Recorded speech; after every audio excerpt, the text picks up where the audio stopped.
नमस्कार, मैं विनय ध्यानी corona special update के साथ आपकी सेवा में हाजिर हूं। आज की अपडेट में हम सीधे जिलाधिकारी डॉक्टर आशीष कुमार श्रीवास्तव के साथ हैं।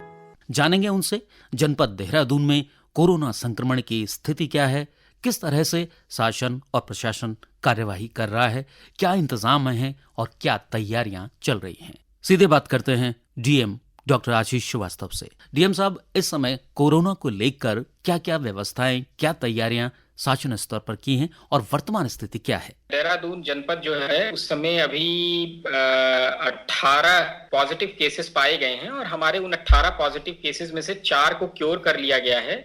इस हिसाब से टोटल 14 एक्टिव केसेस इस समय हैं जो हमारे यहाँ कोविड डेडिकेटेड हॉस्पिटल है, दून मेडिकल कॉलेज का हॉस्पिटल है, उसमें एडमिट है और उनका उपचार चल रहा है। डीएम साहब, लॉकडाउन को किस तरह से प्रभावी बनाने के लिए व्यवस्थाएं की जा रही हैं और क्या जो जनता है इस समय देहरादून की, वो इस लॉकडाउन का अनुपालन कर रही है? देखिए, जो गृह मंत्रालय भारत सरकार की तरफ से जो गाइडलाइंस आई हैं और उसके बाद जो हमारे स्टेट गवर्नमेंट ने जो हमें डायरेक्शंस दिए हैं उसके क्रम में देहरादून में पूरी तरीके से लॉकडाउन को प्रभावी किया गया है और जो सुबह 7 बजे से लेकर 1 बजे तक ही जरूरी वस्तुओं के लिए सामान आप ले सकते हैं और इसके अलावा जो हमारे यहाँ है कि 4 व्हीलर अलाउड नहीं है एक्सेप्ट फॉर जो हमारे डॉक्टर्स के यहाँ जाने वाले केसेस हैं उनके लिए, या ऐसे कर्मी हैं जो इसेंशियल सर्विसेज में लगे हैं जिसमें बैंक भी सम्मिलित है, उन लोगों को सिर्फ अलाउड है और इसके अलावा सिर्फ 2 व्हीलर पर आप जा सकते हैं।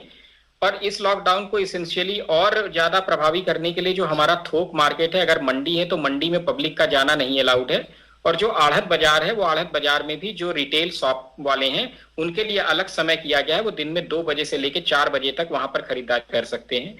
तो इस प्रकार से हम पूरी कोशिश कर रहे हैं और इसमें हमारा जो पुलिस है वो भी और जो इसके अलावा होमगार्ड्स के जवान हैं, पीआरडी के जवान हैं और सिविल डिफेंस के लोग हैं, वो सभी लोग इसमें इन्वॉल्व हैं कि लॉकडाउन को प्रभावी रखा जाए और जो सोशल डिस्टेंसिंग है वो सोशल डिस्टेंसिंग बनाई रखी जाए। श्रीवास्तव जी, देखने में ये आता है कि जब आवश्यक सेवाओं की यहाँ पर बिक्री हो रही है लॉकडाउन के दौरान, कई बार दामों को लेकर, उपलब्धता को लेकर कई सवाल खड़े हो जाते हैं, तो आवश्यक सेवाओं की सुचारू व्यवस्था बनाने के लिए क्या प्रयास किए जा रहे हैं? इसमें देखिए 2 चीजें हैं। एक तो ये है कि जो हमारा सप्लाई चेन मैनेजमेंट है वो बना रहे और उसके अलावा जो जरूरी सामान की हैं उनके जो दाम है, जो मूल्य है वो भी एक जो फिक्स किए गए हैं उसके आसपास रहें और उसके अंदर ही उनको बेचा जाए। तो इन दोनों के लिए जो है टीम बनाई गई है। इसके लिए हमारे जो जिला पूर्ति अधिकारी हैं वो नोडल ऑफिसर हैं और इसके अलावा हमने इसमें ये भी किया है कि जो फेयर प्राइस शॉप है उनके माध्यम से भी हम आलू और प्याज जो है उनको 50 रुपए का पैकेट में 2 किलो आलू और आधा किलो प्याज उपलब्ध करा रहे हैं। इसके अलावा जो हमारी सस्ती जो थोक के मंडी के रेट हैं उसके हिसाब से हमारी वैन्स चलती हैं जो हमें जो सब्जियों को जो है विभिन्न कॉलोनियों में अलग अलग रूट्स पर बेचती हैं। इसके करने से एक बहुत अच्छा परिणाम ये आया है कि जो सब्जियों के दाम बीच में बहुत तेजी से जा रहे थे ऊपर, वो सारे के सारे अब जो थोक के रेट हैं उसके आसपास आ गए हैं। तो ये एक अच्छा उसमें रहा है। इसके अलावा हम डेली मॉनिटर करते हैं कि हमारे यहाँ जो स्टॉक है, रसद है, खाद्य रसद है, वो कितनी है, घरेलू सिलेंडर कितना है, उसको हमारी आगे की डिमांड क्या है और हम ये प्लान करके चलते हैं कि अगले 10 दिनों में हमारी क्या जरूरत हो सकती है, उसके हिसाब से आज की प्लानिंग की जाए।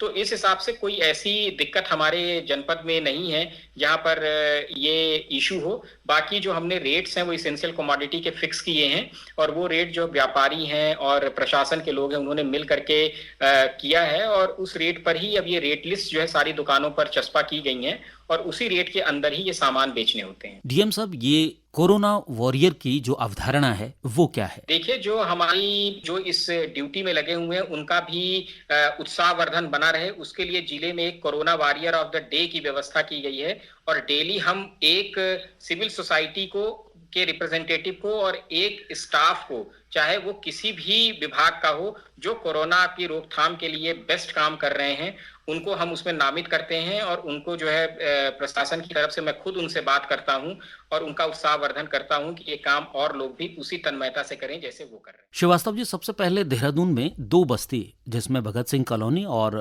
कारगी ग्रांट को सील किया गया। एहतियातन अब स्थिति क्या है, यानी कितने हॉट स्पॉट चिन्हित किए गए हैं? जैसे जैसे केसेस आ रहे हैं उसके हिसाब से हम हॉटस्पॉट चिन्हित कर रहे हैं।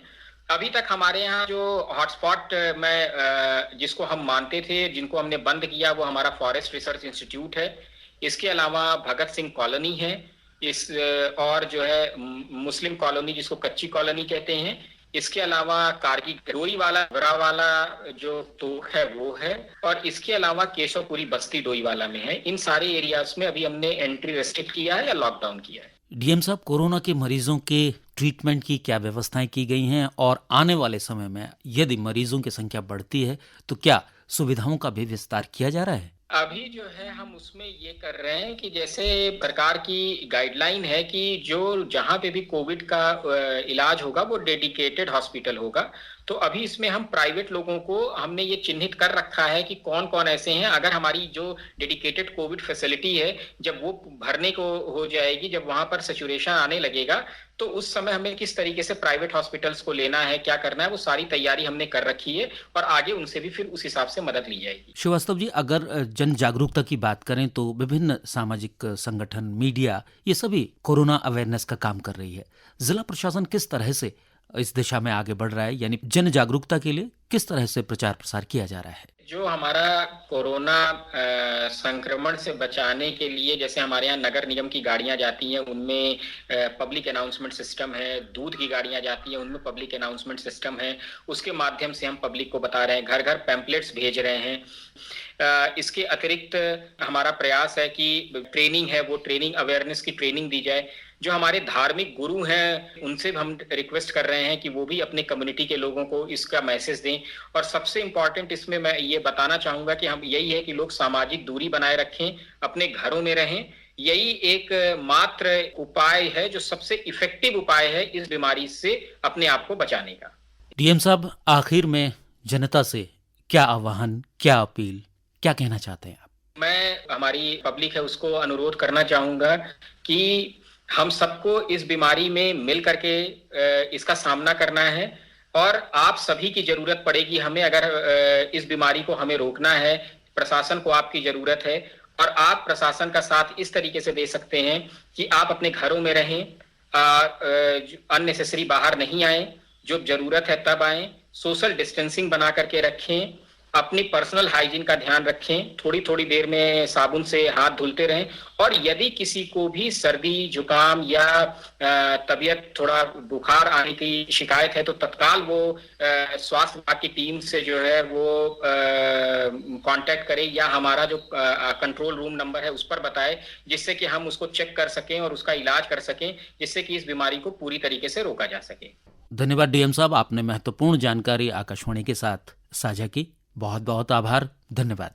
अभी हम बात कर रहे थे जनपद देहरादून के जिलाधिकारी डॉक्टर आशीष कुमार श्रीवास्तव के साथ। कोरोना संक्रमण से जुड़े विभिन्न पहलुओं पर हमने बातचीत की। प्रशासनिक व्यवस्थाओं का जायजा इस बातचीत में मिला। तो जिला प्रशासन, सरकार आप लोगों के हित के लिए, आप लोगों के बेहतर स्वास्थ्य के लिए कदम दर कदम नए प्रयास कर रही है। आपके प्रयास सिर्फ यही कि आप घर पर रहें, सुरक्षित रहें और सुनते रहें आकाशवाणी देहरादून। विनय ध्यानी अब अगले अपडेट में आपसे मुलाकात करेगा। तब तक के लिए नमस्कार।